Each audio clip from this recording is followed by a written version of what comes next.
એકવાર જૂનાગઢમાં ભક્ત શ્રી ગોકળ ભાટિયાના ઘરે શ્રીજી મહારાજ પધાર્યા હતા. ગોકળ ભાટિયા તો શ્રીહરિના ચુસ્ત સત્સંગી હતા, પરંતુ તેમના માતુશ્રી સત્સંગી ન હતા. તેથી તેમણે ગોકળ ભાટિયાને કહ્યું કે ગોકળ, તું ભલે કહે, પરંતુ હું તો તારા સ્વામિનારાયણનું મોઢું જોવા માગતી નથી. ત્યારે ગોકળ ભાટિયા કહે, માં, જો તમારે મારા ભગવાનનું મોઢું ન જોવું હોય તો તમે ઘરમાં પુરાઈ રહો, પણ મારા ભગવાન તો જરૂર આ ઘરમાં પધરામણી કરવા પધારશે. આમ ગોકળ ભાટિયાના આગ્રહને વશ ભગવાન શ્રીહરિ પધરામણી કરવા ઘરે આવ્યા. એ દિવસે એ ડોશીમાં તો ઘરમાં પુરાઈ રહ્યા.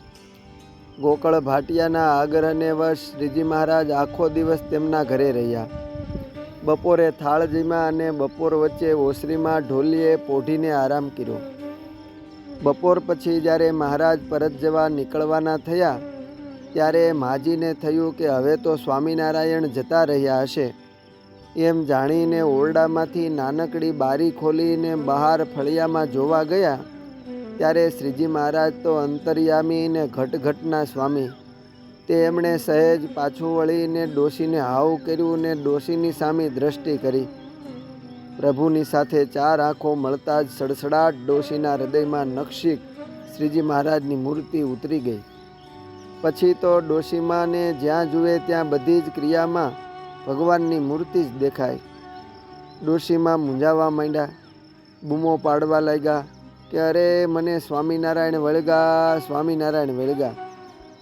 મોટા મોટા સિદ્ધોને પણ હજારો વર્ષ સુધી કઠોર સાધના કરવા છતાંય જે સિદ્ધિ મળતી નથી તે ડોશીને પ્રાપ્ત થઈ. ઉઠતા જાગતા કામ કરતા બધે જ ભગવાન દેખાય, પરંતુ આ તેને પસંદ ન પડ્યું. તેને તો આ વળગાડ જેવું લાગ્યું.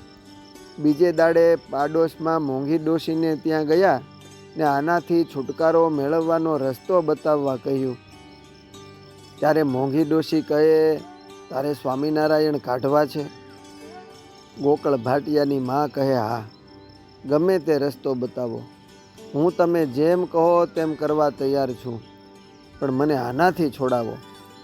મોંઘી ડોશી કહે કે તું લસણ ડુંગળી ખાવાનું ચાલુ કર તો સ્વામિનારાયણ જાય.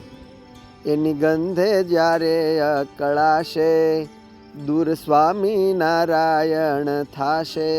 બસ એ જ દિવસે ગોકળ ભાટિયાની માતાએ મોંઘી ડોશીના કહેવા મુજબ લસણ ડુંગળી ખાધા ને તરત જ સદાને માટે શ્રીજી મહારાજ તો તુરત દેખાતા બંધ થઈ ગયા.